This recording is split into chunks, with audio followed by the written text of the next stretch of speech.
Hey everybody, Chris here with the week 3 overview.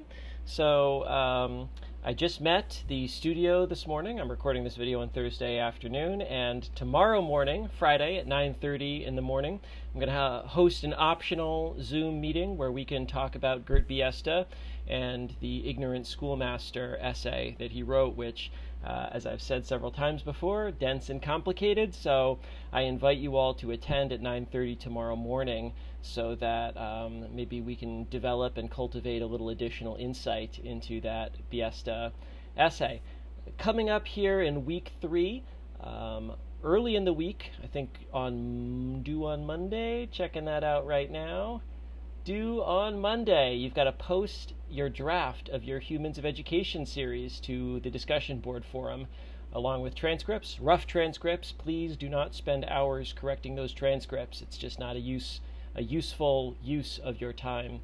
On Tuesday, you're going to respond to each other's posts, each other's Humans of Education projects, and I'm going to send out some new groups for that. I'll assign you random groups. I'll probably do that right after recording this video.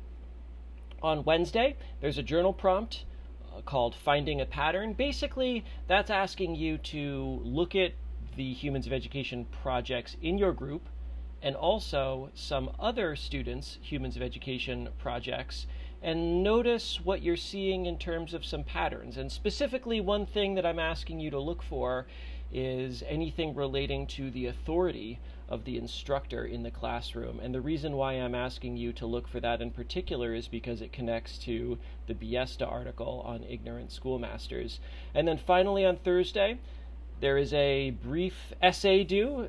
It's called the Coming to Terms assignment. And essentially the purpose of that essay, again, it's a brief essay, only 2 double-spaced pages, so around 500 words or so, is to connect that Humans of Education project with Gert Biesta and sort of apply your own educational narratives and maybe the educational narratives that you collected and studied, apply those to Biesta. What do these things tell us about Biesta, or what does Biesta tell us about those narratives? How can we use the narratives to understand Biesta?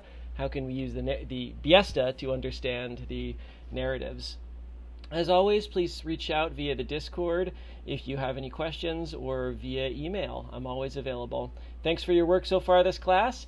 One crazy thing is that at the end of week 2 now, about to start week 3, we are 1/3 of the way through this class. And at the end of this week, we're going to be 1/2 of the way through. I can hardly believe it. See y'all soon.